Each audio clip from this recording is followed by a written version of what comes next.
nanti pada hari ini. Singkatnya seluruh hadirin yang hadir pada kesempatan yang berbahagia. Bapak Ibu sekalian,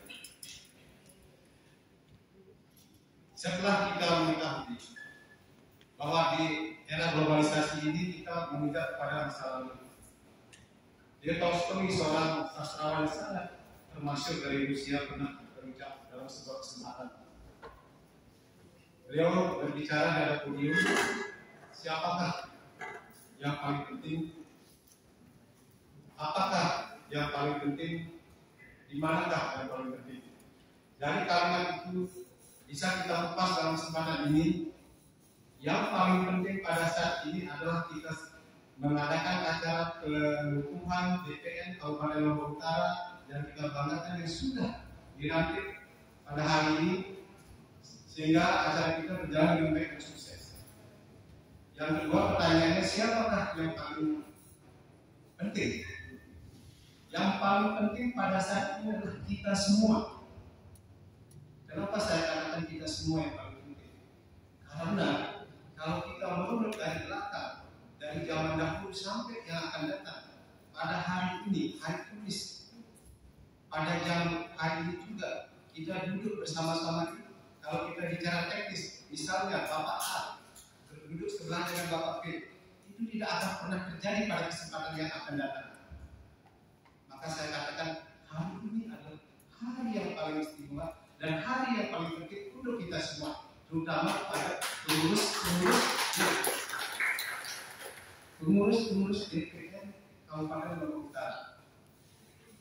Dan apakah yang paling penting dilakukan? Kita tahu DPN Republik Indonesia memiliki misi, tujuan untuk pengembangan kawasan seluruh Indonesia, mengemban amanat Undang-Undang Nomor 2 Tahun 2017 tentang Dasar Konstitusi, yang mana di sana ada pasal 70, pasal 99, dan semua berangkum tentang keberadaan kita yang ada di sini untuk meningkatkan sebuah apa yang disebut dengan tenaga kerja yang bersertifikasi.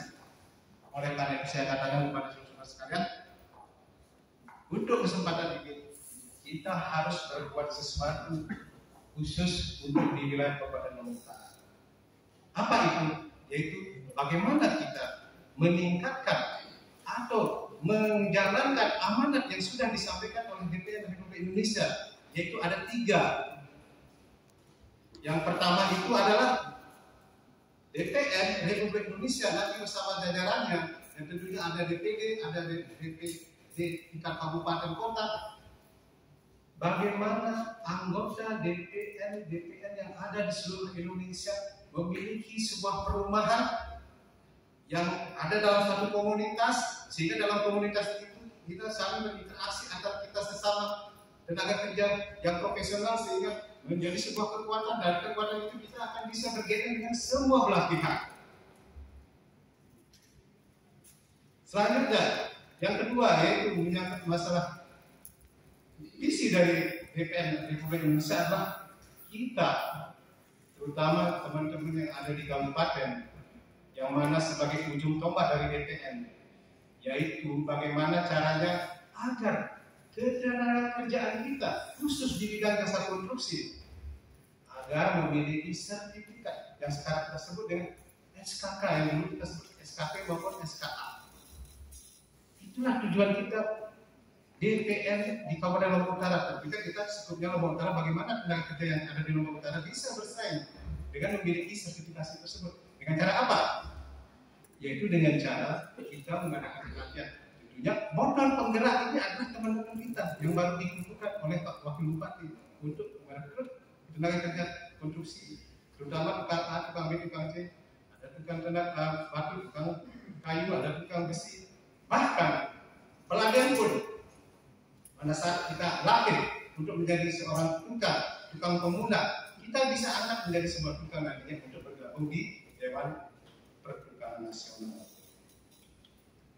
Yang terakhir, visi daripada DPR RI adalah bagaimana kita punya anggota di seluruh Indonesia memiliki ID card dan sekaligus memiliki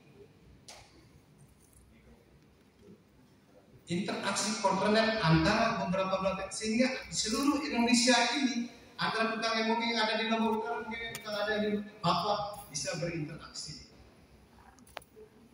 Minimal memiliki environment, sehingga di antara mereka itu ada interaksi.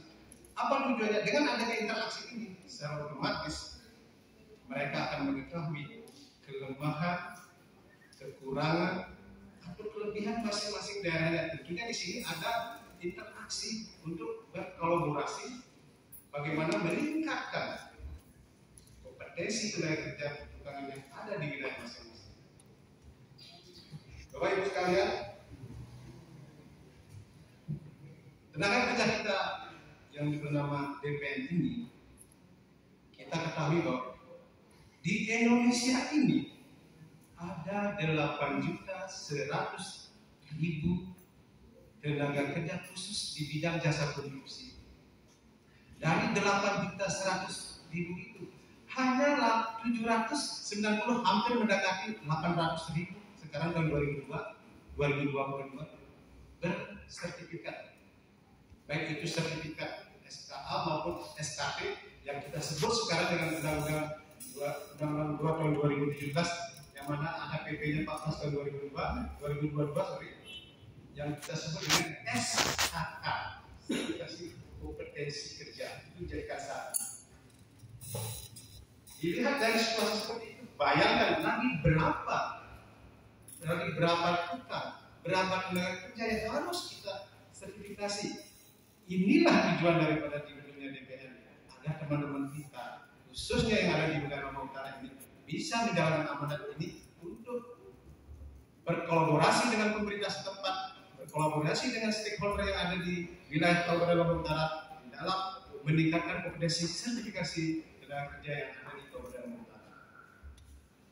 Pemerintah pusat melalui Dirjen Bina Konstruksi Kementerian PUPR mencanakan tahun 2022 akan diadakan sertifikasi sejumlah 81 sertifikasi. Dari 81.000 ini, sebagian sudah realisasi dalam kurun waktu triwulan kedua. Sekarang ada sisa, yaitu lagi 40 ribuan. Inilah kesempatan teman-teman yang ada di DPN Kabupaten Lombok Utara untuk mengambil peluang agar bisa ada subsidi dari kementerian, tentunya berkoordinasi dengan PU setempat. Di sana ada Jakpon, kebetulan Bapak Kepala PU sudah ada, agar bagaimana peluang ini bisa dimanfaatkan. Khusus untuk di Lombok Utara, kita masuk wilayah 4 balai Surabaya. Karena di Indonesia ini ada 7 balai pelatihan kerja khusus di bidang jasa konstruksi.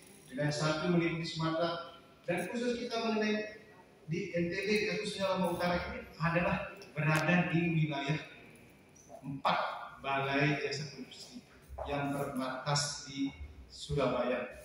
Saya pernah ngomong dengan Pak dengan Pak Kepala PU pada kesempatan lalu bahwa stafnya beliau sudah ke Surabaya untuk koordinasi masalah ini. Bayangkan ada 40.000. Kalau kita di sini punya 1.000 aja tenaga kerja yang ada di Lombok Utara, itu bisa dimanfaatkan dengan baik. Karena apa? Dengan tanpa dana, dengan tanpa biaya dari masing-masing tenaga kerja, kita bisa mendapatkan tenaga kerja. Kalau kita lihat, untuk mendapatkan SKK itu harganya cukup mahal untuk ukuran tukang. Ada yang 2,5 juta, belum lagi overhead, belum ada calonnya segala macam. Tapi kalau begitu, kita sebagai DPN yang sudah dikukuhkan berbuat bagaimana caranya tukang yang ada di Lombok Utara ini bisa kita rekrut, lalu kita latih mendapat sertifikat. Ini adalah keberhasilan kita yang ada di Lombok Utara. Cara perekrutannya seperti apa? Cara pelatihannya seperti apa? Kalau di Kementerian PU ada 2 cara dan itu bisa diikuti. Yang pertama ada namanya program SIBIMA. SIBIMA itulah Sistem Informasi Fintech Information of Golding. Jadi artinya begini, kalau saya bahasa Inggris kan, Jadi pelatihan jarak jauh. Ya karena memang kenapa si Bima ini dibentuk oleh Kementerian Teknologi dalam hal ini dalam keadaan situasi COVID-19. Si Bima itu bisa dimanfaatkan dengan baik, bisa diikuti dengan baik, dan bisa lobby-lobby dengan baik melalui pemerintah daerah kita yang ada di sini. Yang kedua dengan cara menggunakan mobil training MTU. Mobil training MTU di Bali aja belum dapat. Sementara kita di NTB, teman-teman yang ada di NTB sudah ada mobil training MTU yang ada di Dinas PU Provinsi NTB. Itu teman-teman bisa manfaatkan dengan baik. Dengan adanya MTU masuk ke dalam pekerjaan konstruksi sambil mengecek bahwa tenaga kerjanya sudah bersertifikasi apa belum. Kalau memang belum, sudah langsung disertifikasi dengan sistem MTU. MTU itu 24 jam bisa digunakan oleh kota kabupaten yang ada di NTB untuk dipergunakan, yang tentunya memiliki prosedur dalam arti yang bersurat lah. Itu di NTB ada. Bahkan 2 MTU konstruksi dan MTU kelistrikan. Bapak Ibu sekalian, dari apa yang kita lakukan di sini, kita dilandasi oleh undang-undang. Undang-undang apa? Undang-undang yang sudah saya sebut tadi, Undang-Undang Nomor 2 Tahun 2017 tentang Jasa Konstruksi, JU Undang-Undang Nomor 4 Tahun 1999 yang sudah diterbaharui. Dari undang-undang ini ada pasal 70 ayat 1 yang mengatakan bahwa setiap tenaga kerja yang melakukan kegiatan konstruksi harus, saya katakan sekali, harus atau wajib memiliki sertifikat keterampilan kerja SKK. Itu ingat ya teman-teman. Yang kedua, pasal 70 ayat 2 mengatakan setiap pengguna ataupun penyedia, dalam hal ini pengguna pemerintah, penyedia teman-teman yang memiliki kapasitas sebagai kontraktor atau sebagai manor atau apalah sejenisnya, harus menggunakan tenaga kerja yang bersertifikat. Itu ada 2 ya. Ada 2. Itu kewajiban amanat undang-undang. Nah lalu dalam pasal 99 ayat 1 di sini ada sanksi. Apa sanksinya? Ayat 1 mengatakan bila mana tenaga kerja konstruksi dalam bekerja di dalam kegiatan proyek tidak memiliki sertifikat SKK, itu diwajibkan untuk keluar dari proyek tersebut. Atau itu sanksi dari tenaga kerja yang tidak memiliki SKK.